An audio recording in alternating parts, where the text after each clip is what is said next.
All right, so let's get started.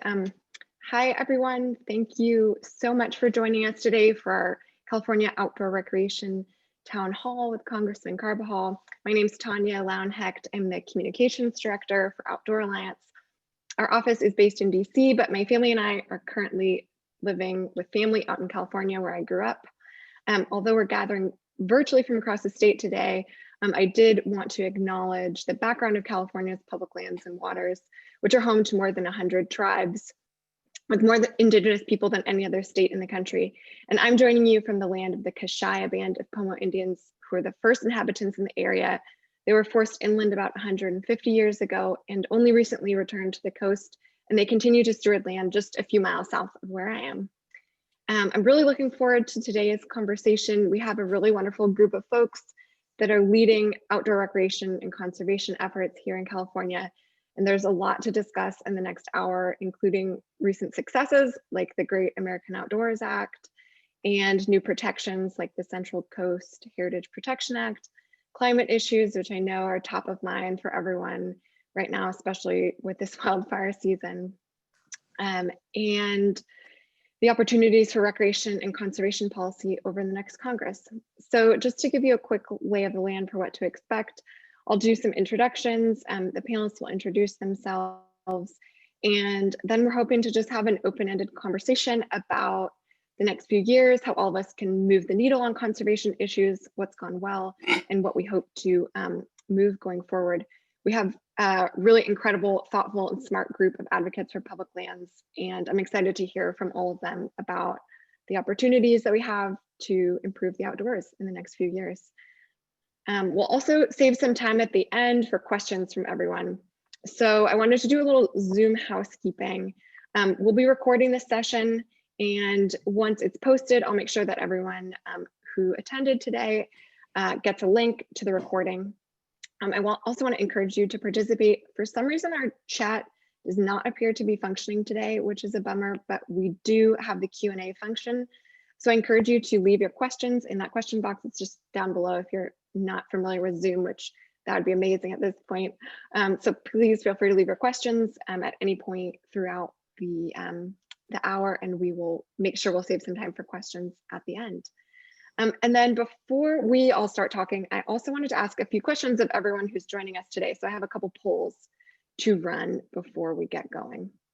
So the first one is, where are you joining from today? Are you joining from California or outside California? So we'll give everyone a moment to answer.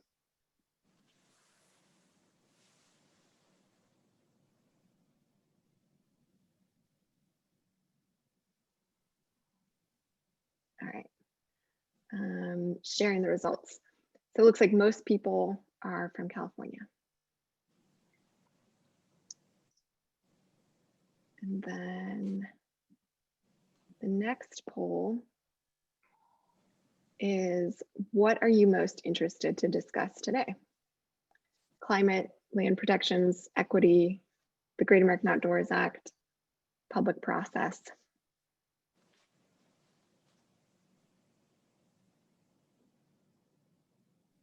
And here you can click on more than one, so feel free to click on all the topics you'd like to discuss.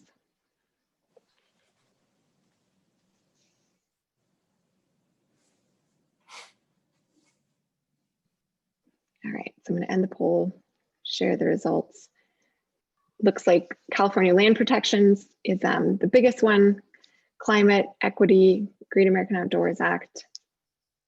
Awesome. All right, and then the last one is basically, what's your affiliation? So are you joining as part of a recreation or conservation group, government or an agency, outdoor business, just as an individual, as yourself?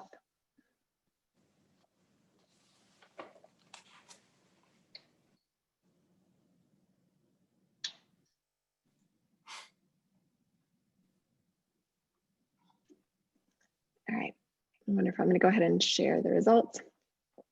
So it looks like most people are just constituents, citizens, and second most is recreation or conservation organization. Right, thank you, everyone. So let's go ahead and have each of our panelists introduce themselves. Let's go in alphabetical order. So we'll start with Dylan, then Graciela, then Timur, and finally I'll introduce Congressman Carbajal, who's our special guest. So Dylan, will you kick things off? Yeah, gladly. I'm Dylan Osleger. I just want to start by saying I'm really honored to be here today. I'd like to thank you, both Congressman Carbajal and Outdoor Alliance, for having me on this panel. I'm definitely humbled to share this panel with Access Fund and Los Padres ForestWatch. I serve as the executive director of Sage Trail Alliance, based out of Santa Barbara, California, on the native lands of the Chumash. We're dedicated to environmental stewardship and advocating for equitable access to public lands through trail projects and restoration actions.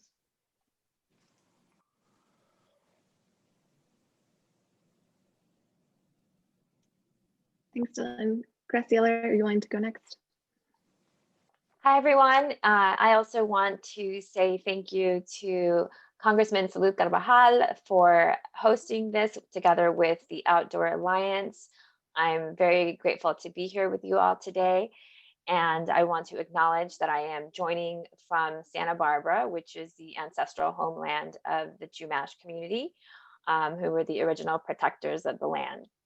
I am the Director of Community Engagement for Los Padres ForestWatch, and we are a nonprofit that works to protect the Los Padres National Forest, the Carrizo Plain National Monument, and other public lands along the Central Coast. This includes providing sustainable access, protecting waters, rivers, wildlife, and monitoring projects that are being proposed on public lands. I also work to support outdoor connections for youth and underrepresented communities, and just supporting more access. Thank you.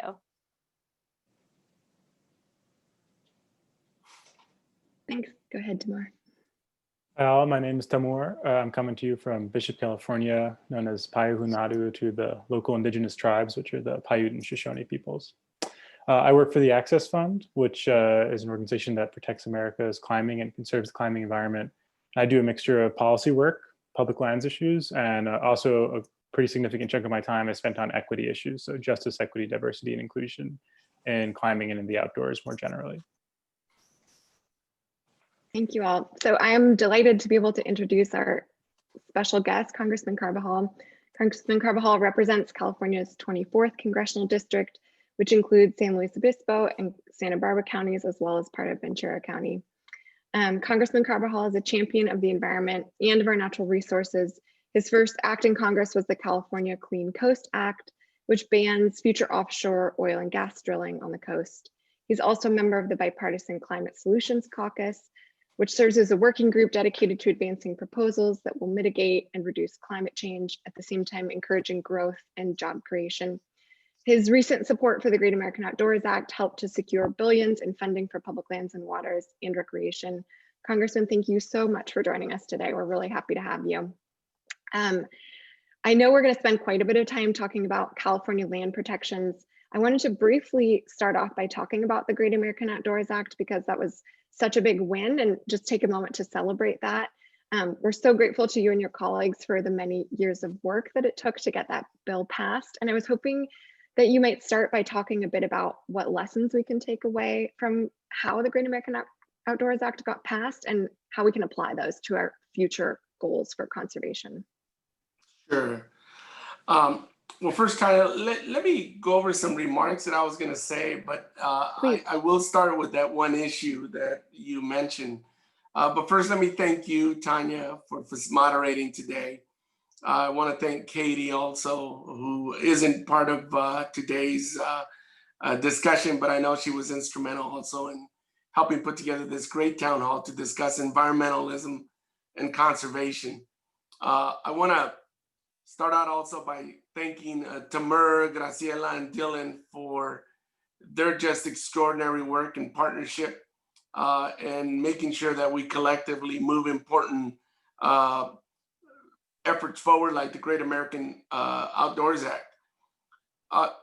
The lesson learned for me, it's very simple at the end of the day, is let's never find ourselves being pigeonholed in partisanship when it comes to conservation, because I think that there is a rich heritage in our country that transcends partisanship when it comes to conserving lands.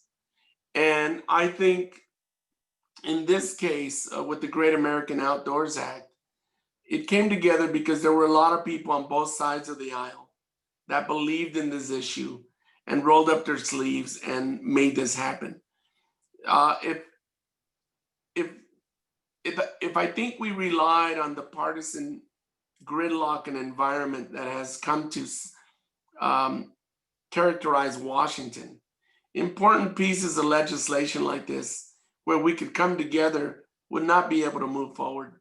But I think there's enough pragmatic and constructive individuals that, despite our differences politically on so many other important issues, that there's enough people that maintain relationships and civility that allows us to find opportunities like this for this important issue and move forward legislation like we did. So the overarching learned lesson is, don't get caught up in the partisanship. And what I like about all the organizations that you all belong to is that you did not fall victim to that. You really worked both sides of the aisle. You helped turn out constituents and really demonstrate that this was in the best interest of our entire country and went beyond, transcended partisan politics as usual. So the lesson for me is, always remember that conservation is as American as apple pie and should never get marred with partisanship. And we should always work from that angle. So with that, let me just say, Tanya, that obviously, as you know, the GAOA, which we call the Great American Outdoors Act, permanently funds the Land and Water Conservation Fund and restores our national parks. This is a big win for our environment and future generations, as we all know. I'm glad the administration got it over the finish line. It was a pleasant surprise to see such collaboration, like I said, that was bipartisan. But it doesn't undo their ongoing efforts, as you all know, to undermine regulation and weaken our environmental protections. On one hand, we have this big win, but the administration doubled down on other not so friendly environmental conservation efforts. So our work is not done. The House passed the Protecting America's Wilderness Act, also known as PAW, which includes my Central Coast Heritage Protection Act, amongst other pieces of legislation by some of my colleagues. And it's, as you all know, it's pending passage. If we're able to keep it in the conference report, the National Defense Authorization Act, which should pass hopefully in November or December. I just want to thank all of you for your many years of advocacy, all the stakeholders and community members who really helped move this bill forward. This was a collective effort. 2020 has been a devastating year. I don't need to tell all of you, but if there's any silver lining, is that we were able to move this bill forward, and it has received 2 floor votes. I'm grateful for those who were able to join me, by the way, in overlooking the Dick Smith Wilderness to celebrate this milestone earlier this year. Today, I look forward to discussing issues that are facing our state and our nation, like increasing wildfires exacerbated by climate change, the Trump administration's attempts to get oil from our public lands, and improving access to ensure our public lands can be enjoyed by all people. You know, I love hiking, and I've come to like it even more. And I want to give a special shout out and acknowledgement to Graciela for her assistance in coordinating with my staff to organize and coordinate a number of hikes. Unfortunately, COVID kind of dampened our last hike that we were working on, but I was so excited because I got to tell you, my constituents love to hike and they love the precious treasures that we have in the backcountry. And they turn out quite a bit. And so I'm looking forward to making this part of my regular constituent outreach. And yes, it'll keep me a little healthier as well. With that, thank you to everybody who's joining us today. Thank you to our other panelists who are just amazing. And thank you, Tanya, for your moderation of tonight's event. Yeah, my pleasure. I'm actually hoping we could start out talking a little bit about the Central Coast Bill and the Protecting America's Wilderness Act. Graciela, I was hoping that you might be willing to talk a little bit about the background of the bill for folks who might not be as familiar with it. Sure. Well, the Central Coast is a product of years of negotiation, coalition building, organizing in the community to really protect over 240,000 acres of land as wilderness on the Central Coast. This also includes over 150 miles of wild and scenic rivers. It designates a national recreation trail. And then it also protects it's a couple of places in the Carrizo Plain National Monument. So we've been working on that with a lot of partners over the course of several years. And this year, as Congressman Carbajal noted, there was a big victory in that it passed in the House. And it passed in the House under the Protect America's Wilderness Act. And so essentially what that means is that it was bundled together with a lot of other bills that are going to protect wilderness areas across California, Colorado, and Washington. In California, there's 4 key initiatives that are specifically centered for California, and that's going to be the Northwest California Wilderness Bill, ours, the Central Coast Heritage Protection Act, the San Gabriel Mountains, Foothills, and Rivers Protection Act, and then the Rim of the Valley Corridor Preservation Act. And so all of those, as Congressman Carbajal explained, have passed in the House under the Protect America's Wilderness Act. And then it's currently, I'm not really clear on the next step under the National Defense Authorization Act. But you know, I believe that's more in regards to funding and how that's going to proceed. But then we're also awaiting it to pass in the Senate under the Public Lands Act. Congressman, do you think you could talk us through a little bit, like what's the potential path forward for the Protecting America's Wilderness Act? It has great support, like Graciela says, it hasn't passed through the Senate, but like what can we do to get it across the finish line? Well, at this point, there's the traditional process of conferencing between the Senate and the House. The House passed the NDAA a few months ago, and staff are working behind the scenes right now, even though it's unofficial. We are supposed to go into conference and likely vote on this in November or December. But keep in mind that the National Defense Authorization Act, also known as the NDAA, has passed every year for the last 59 years. So I don't anticipate this being the first year it doesn't pass. So it's very likely it's going to pass. The question is, are we going to be able to make sure that this amendment, this language that includes this legislation we're talking about, gets included and makes it over the finish line in the final NDAA, and obviously signed by the president. So a lot of ongoing discussions between staff and us elected officials will ensue from now until we actually finalize a vote on the final NDAA. And the goal is to make sure that this doesn't get stripped out of it. If this gets stripped out of the NDAA, then of course we got next year again, next term, the next term of Congress. But I'm hopeful that we can get it over the finish line. It's my strong desire and hope that we're successful. And there's a good chance it will. But if not, we got next term. And with the evolving politics that are looking on the horizon, this would certainly be a major priority that will get done in the next Congress if we are not successful. But I think we're going to be successful. I hope so. Timur, I know that you have some maybe thoughts and questions about access issues or equity issues. Yeah, so one thing that I would like to hear about from the congressman is how some of these wilderness bills and landscape protection bills have incorporated some thinking around equitable access, because they really span the entire state and they impact many different communities. So I'm curious how you kind of thought about the ways that maybe they could be used to provide access to communities that are traditionally underrepresented in the outdoors. Well, I think that's the intent with this legislation, is that we conserve them, but we continue to make sure they're available to everyone.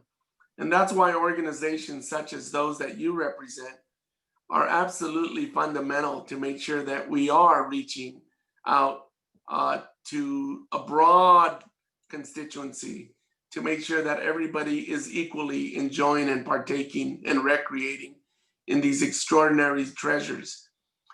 The question you raised, which I don't have an answer for you now, I'd have to go back and look, is in authorizing this through appropriations, is there any specific language that would fund ongoing access outreach issues for underserved communities? And at the moment, I don't have that in front of me, so I don't have an answer for you, but it's my understanding that that is part of the goal of moving this legislation forward.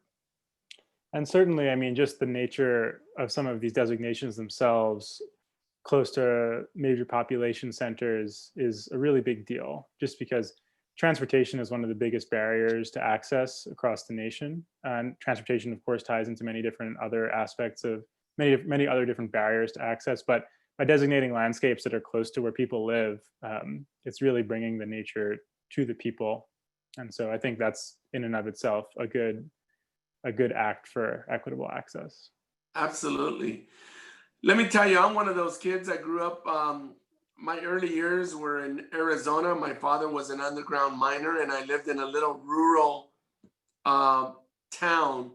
So for me, it was the open space around us was my backyard, the place where I recreated. I used to also belong to the Boy Scouts, the Weebelows, and to be able to go out and partake in many of those outings was really cool.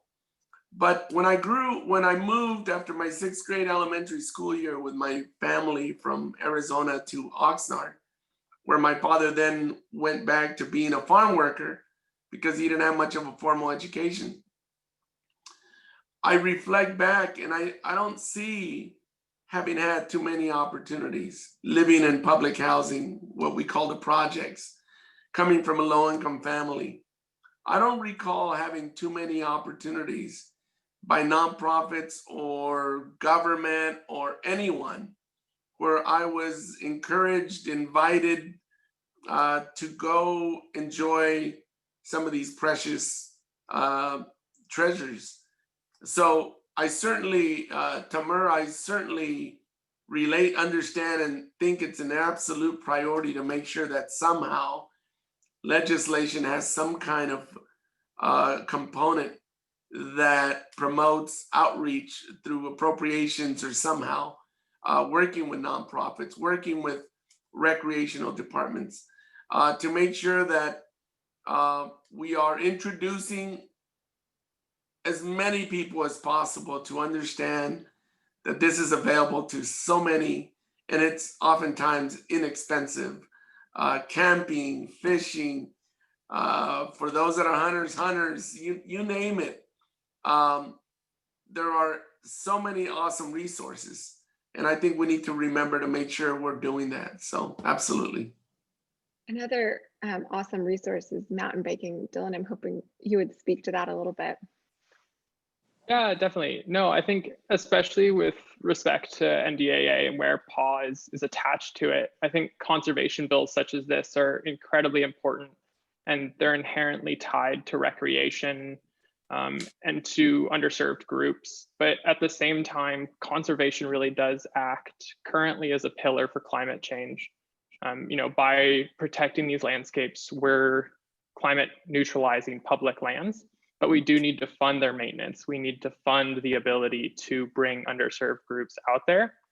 Do you have plans, or are you working on ways to fund kind of the maintenance of these lands without relying on royalties or taxes from carbon deficit fuels like gas or oil leases? Well, I think part of any appropriations, you want to make sure that we're not creating unfunded backlogs of the type of maintenance and the type of ongoing management of these lands. To the extent that we want to provide management of these lands, I think there's some areas you want to leave as wild as they can be and don't mess with the ecosystem. You know, it's trying to manage something that should be left in its virgin form is not a good thing sometimes. But absolutely, I think that's the goal.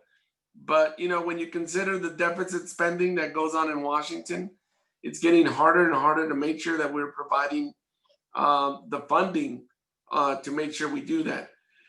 Recently, we were able to do that through a number of bills to make sure that we are providing, at least through authorizations, to make sure we're providing funding for the United States Park Service and the U.S. Forest Service as well, to make sure that they have more funding available to manage and provide for ongoing maintenance and existing infrastructure that already exists, to make sure that they have the resources to do that.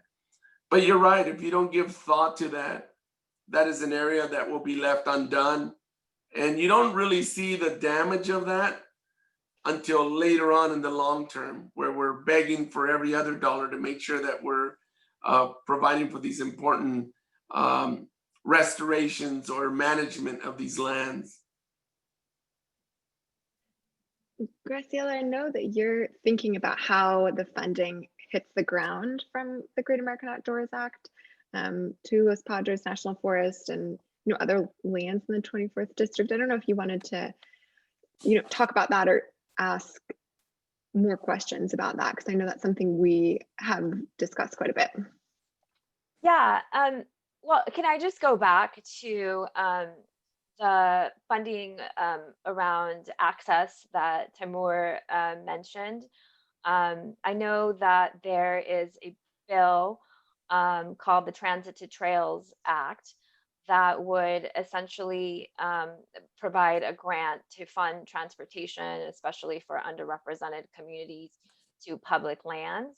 So I'm wondering, Congressman, if that is a bill that you have considered supporting, or is that something that we should be advocating for? We've signed on to it. I guess I'm speaking for the rest of the folks that are joining us today, because that seems like it would go, it would be a complementary bill to something like the Protect America's Wilderness bill.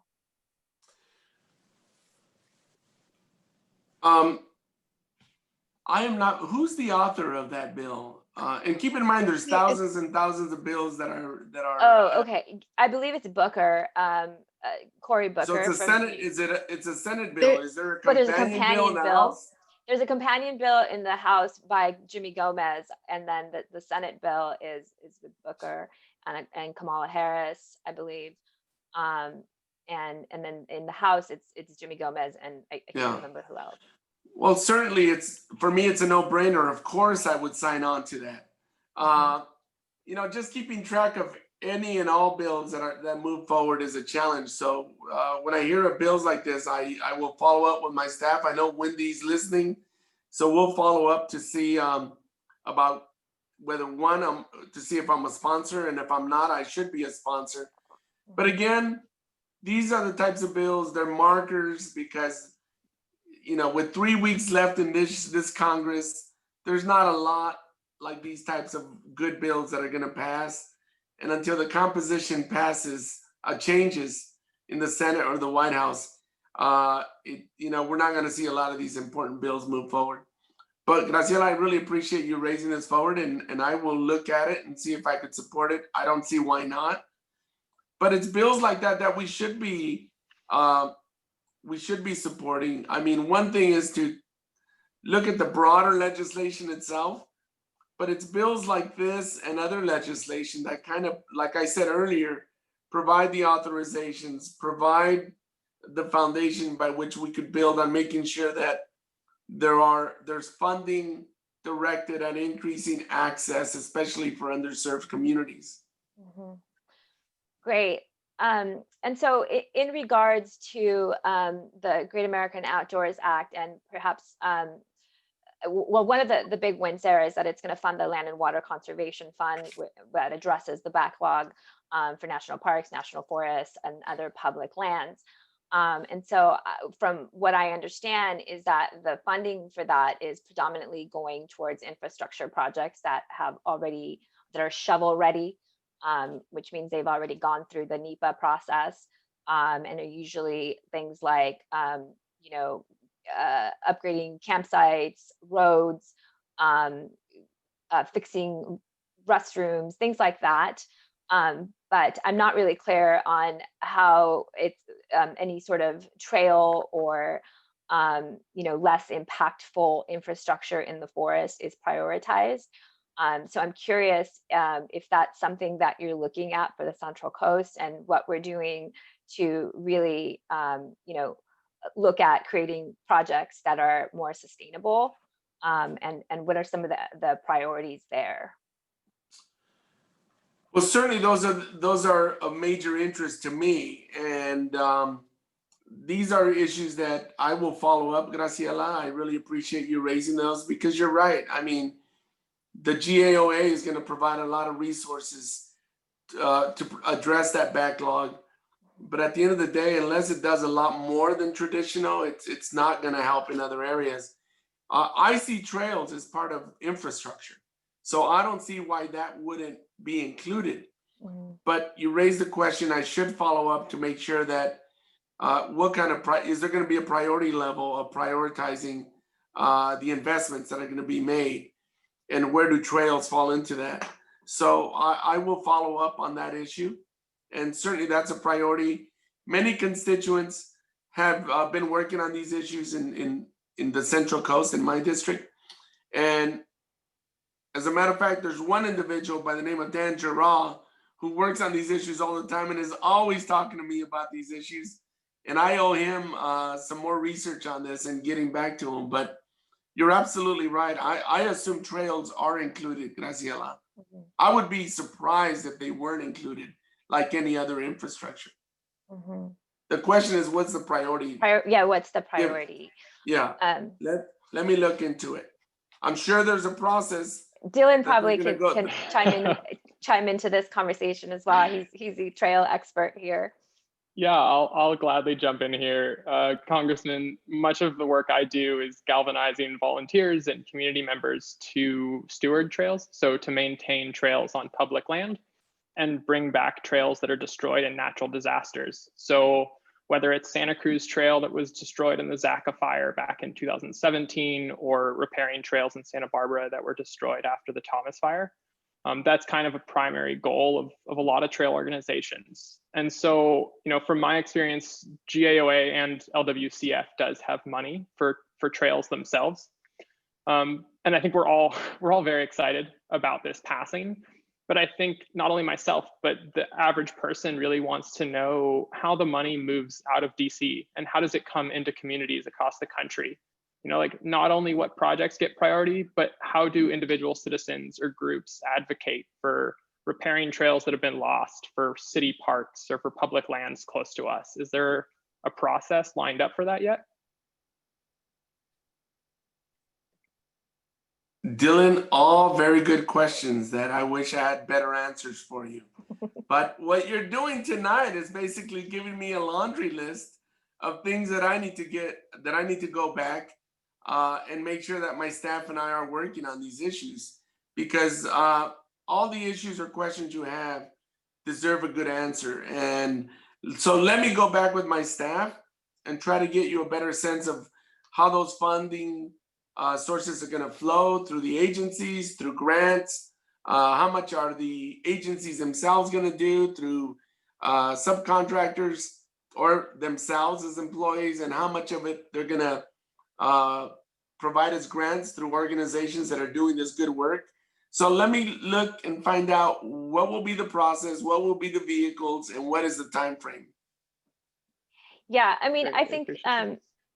I think as recreation enthusiasts that we all are here, you know, part of the for us is that, you know, for me specifically, the priority is that we want to ensure that some of those funds are going towards trails and not things like roads that are then, you know, going to be difficult to maintain, because from what I understand, the funding funds the federal acquisition, or the Land and Water Conservation Fund is going to fund the federal acquisition permanently, but it's not going to fund the maintenance permanently. The maintenance will only be funded for 5 years, which then gets us into a situation of potentially having another backlog in the future.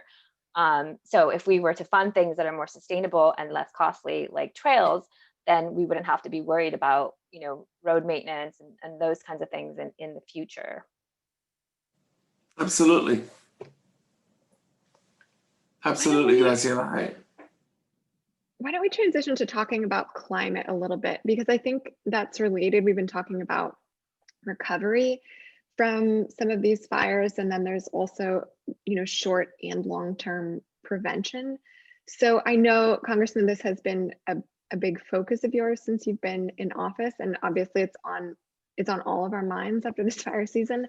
I was hoping you could speak, we could start kind of generally about, you know, what are some of the short and long-term efforts to address climate change that you'd like to see happen that potentially our communities can support? Well, for starters, when it comes to climate change, we need to, if I'm going to be blunt, we need a new direction for our country. We need an administration who's not working through every agency possible, from the EPA to Department of the Interior, to undermine our public lands and undermine the importance of climate change. Whether it's being getting back into the climate accord and providing leadership and collaboration with other countries on addressing climate change from a worldwide perspective, to our own country, going back to addressing emissions with the power plant rule that was actually put on hold and sidelined by this administration. Whether it's states like California who are taking bold action with goals to have electric vehicles online, the production of electric vehicles within a certain amount of time frame, whether it's renewable energy goals like California. We need to make sure that we're addressing this issue aggressively and not going back into the dark ages, which is this administration has been doing for for 4 years. And a lot of the work and progress we had made and we're embarking on to be on track to address climate change sooner rather than later, to avoid the disaster we know is coming, we got into a major setback, a 4-year setback, and we need to get back to it. And that means also, in my opinion, doing what I don't think exists at the federal level, and that is putting together a comprehensive energy policy and goals. We don't have a national energy policy that really identifies what kind of incentives, what kind of technology we're gonna provide tax credits for, what we hope to achieve in terms of energy in the future, what we hope to do how much that will address climate change along the way with certain goals. And we need to look at some bold policy, looking at carbon fee programs and carbon fee legislation. And there's different proposals that have been put out, some more worthy than others. But we need to make sure that we're being aggressive and that we're doing everything possible to not only mitigate the emissions and address climate change, but adapt. We also can't deny that the weather change patterns have occurred, and it's happening at an alarming rate. We have year-round fire season in California. We have droughts We have changing conditions, hurricanes in other parts of the country. We are in a world of hurt, and we need to get real and aggressive if we're going to address climate change in a way that's meaningful. Yeah, Graciela and Dylan, both of you, your organizations are thinking a lot about fires and recovery from them. Could you speak to that a little bit? Dylan, do you want to go first? Yeah, happily. Yeah, I mean, climate in general, and as you speak to California's year-round wildfire season, as we've been experiencing this summer and are continuing to experience now, and waiting with the Santa Anas here, something that I recognize year after year is a loss of recreation opportunities due to wildfires. And they just there isn't a budget to repair them on time, or to bring them back to communities. And so I would wonder, are there plans in the near future to find funding and expect a need for funding to bring back facilities and trails that are damaged by wildfires?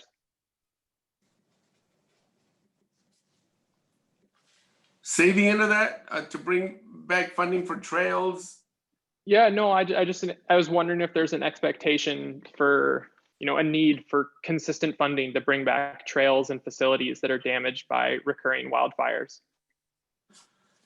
I like to say the answer is yes. The question is, how do we put it together in legislation, and how do we move it forward, and how are we successful in not only authorizing it, but then funding it through appropriations? So I would say the answer is yes. I mean, I moved forward the Forest Act, which, if I remember correctly, is embedded also in HR 2, the Moving Forward Act, which hasn't made it over the finish line. But it would provide the U.S. Forest Service funding to make sure that roads, facilities, and infrastructure investments are made in those areas so that we could have our firefighters be safe and be able to get to the backcountry to fight fires. I was part of an effort in a previous appropriations in the last Congress that ended what we know as fire borrowing. The U.S. Forest Service traditionally would fight fires, and guess what? Never had enough money. It only got more expensive to fight fires, and now with year-round fires. And they would go and steal money from other budgets within the U.S. Forest Service. So there never was enough funding to fund trails, to mitigate and do responsible fuels management in advance to mitigate some of these fires. So they were always, going day to day, trying to make sure that they budgeted in a weird way so they could have monies left over to fight fire. It was just bizarre. So we finally have a multi-billion-dollar fund that started in the fiscal year 2020 to provide funding to fight fires and treat them as disasters like we do hurricanes or what have you. So I'm very proud of having ended the practice of fire borrowing and establishing a fire disaster fund. Proud of the legislation that I co-sponsored with one of my Republican colleagues, Doug LaMalfa, the Forest Act. But we need to do a lot more. And I think there's always an interest. The question is, how do we put together and cobble legislation that has a chance of moving forward? And like I said, I think if the stars are aligned, I think this coming Congress is going to provide us for a great opportunity to move a lot of very good legislation forward and get it signed by hopefully a new occupant in the White House. But that's why the work that you're all doing, that we're all doing collectively, is so important, because should that composition change, let's knock on wood, we need to be ready to make sure that these issues that we're fighting for are on the short list of priorities for the new administration to move forward. I'm going to do my part to make sure that I'm addressing as many of these issues as possible.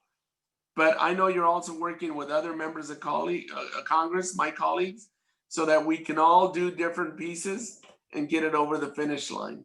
And I urge you to continue to advocate and be involved, be civically engaged with my colleagues as well. Let's turn to some of the questions that folks joining us have asked, because we have several really good ones.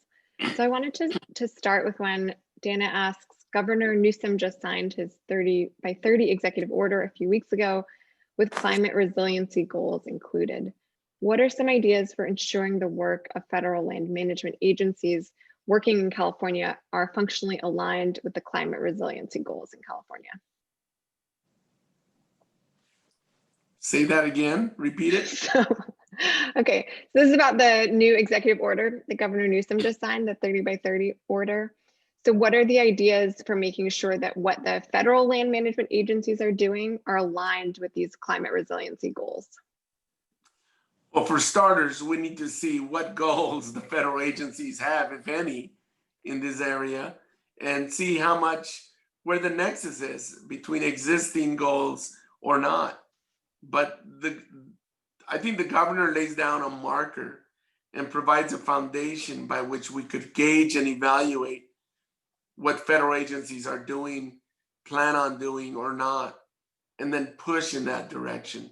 I couldn't tell you offhand what those measures are or are not that the federal agencies are doing. But it's, again, one of those items that I and or others can also look into to better answer that question. Yeah. Tanya, can I just add something? Well, I think that Congressman, your Protect America's Wilderness Act actually supports that legislation because by protecting more wild places, we are by default already looking to hit that 30% mark, which is what the California new order says by Newsom, right? So I know that that's one of the reasons that we're advocating for it, because naturally it would fall into that category. You know, whether it's state land or federal land, it's still in California. Thank you, Graciela. But after we pass the PAW, if we are successful through the NDAA, then it does come down to the trickle down of what Graciela just mentioned. The question is, how will those agencies translate all those things that are in PAW, and again, allows us to match up what that legislation and other things those agencies are doing with Governor Newsom's executive order, to see where the similarities are and where the gaps still exist. But thank you, Graciela. Graciela, I'm going to put you on the payroll. Well, to continue the trend of the two of you answering questions, there's one from Lexi for both of you. Is there an update on talks with the Forest Service regarding logging and chaparral clearance on Pine Mountain? Well, the comment period ended August 14th. And so we don't know when they're going to make a decision. But that's really where we are. We're sort of in the waiting period to find out. I will say that we generated over 16,000 comments in opposition of that project. So the public voice was definitely heard for that one. And so we thank everyone who's on today for that support. And what I will say is I advocated and put in a formal request to extend the public comment period, which is my understanding they did provide. And as Graciela said, just ended in August. But I think Graciela characterizes it correctly. I think we're in a holding period to see what the next step is. Okay, I have another question from Kenji. Kenji says, not to be too precious, but is there a way to not mess with the ecosystem in a human-caused climate change setting, as we now live in? Are there ways that leaving areas alone have been shown to actually improve ecosystems that are subject to increasing drought, changing climate, fire danger, and species die-off regardless of human recreation activity? I'll let some of the other panelists answer it, but the answer is yes. But in certain instances, but by all means, panelists, go at it. Yeah, so even as a recreationalist and working with a nonprofit, my background is in a master's in geology and climate, specifically studying kind of the last several thousand years of climate change in Southern and Central California. And yeah, no, I mean, even as a mountain biker, it's probably weird to hear one advocating for wilderness and for leaving land alone, but I'm absolutely here to do that. There is good evidence that leaving natural ecosystems to function in their own right is an incredibly good way to diffuse corridors for wildlife to move naturally, and just to let nature take its due process. There are absolutely areas where you want people to have access to forge appreciation for nature as a whole, and to remediate some kind of anthropological causes. But overall, I mean, there are great examples. Look at the Danger Mound Preserve on the Gaviota Coast. The Nature Conservancy preserved 2,500 acres there. And you have black bears coming out of mountains to beaches that haven't been seen in hundreds of years. So yeah, no, I think there's great power in conserving places and leaving them alone, as the Congressman is doing.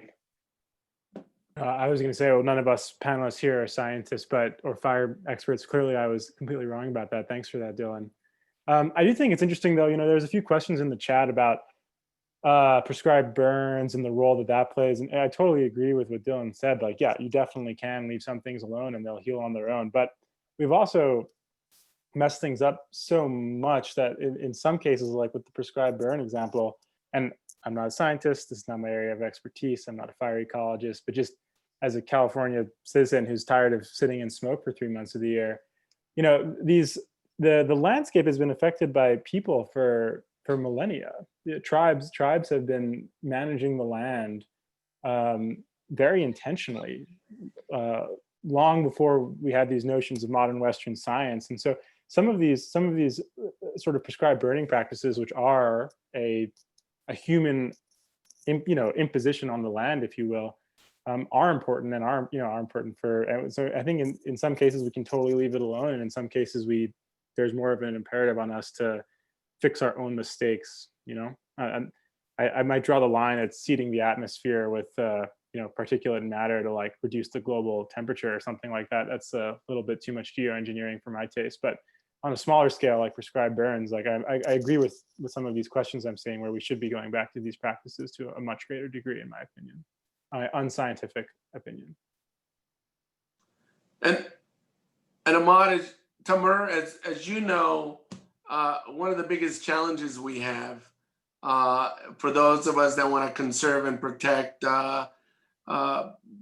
these public lands and open spaces, there's the ongoing challenge that we're going to be challenged for many years to come, and that is to find that common ground on responsible fuels management. That seems to be an issue that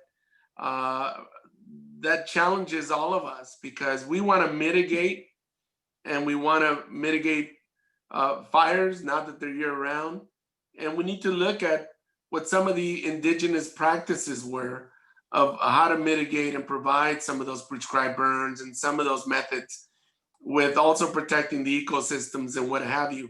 How do we come up with win-win approaches? And while I think there's a lot of examples of win-wins out there, that's an area that I have found in my many years that continues to still elude us. And we need to be able to find a way of coming together to provide good, responsible fuels management that I think protects the ecosystem and yet also helps us mitigate fires in the future. Thank you. So we're getting close to the end of time. Congressman, I wondered if you wanted to make any last remarks or statements after this really wonderful conversation. We had so much we could have talked about and so much that we didn't get to. I'm really pleased with how much we were able to discuss, but wanted to offer you the chance to give any last remarks if you would like. I just want to thank you, Tanya, and thank all the panelists, because I Some I know more than others. And I know you're all doing amazing work. And the reason I, as an elected official with my colleagues, are able to be successful or work to get some of these things over the finish line is because we do it together. Certainly, I would not be as successful without all of you and all of those who care about public lands, conservation, environmental protection, addressing climate change. So this is a partnership. This is something where we have shared values. And the way we're going to be successful is continue to be passionate, continue to be engaged, continue to organize, and continue to make the case. And lastly, continue to not get bogged down with making these issues, although some will, we don't have to go there, making it partisan. These are not partisan issues. Saving the world, saving the planet, protecting endangered species, protecting the environment, protecting our oceans, protecting our public spaces, our open spaces, our public lands are not partisan issues. And we need to remember that. Thank you. Thank you so much for joining us, Congressman Carbajal, and thank you so much to our panelists, Graciela, Dylan, Timur. You were all wonderful. Thank you to everyone who joined us as well. So we'll make sure that this recording is posted and sent to everyone, and hope everyone has a really wonderful evening. Thank you again. Thank you, Tom. Thank you, everyone. Thank you. Thank you.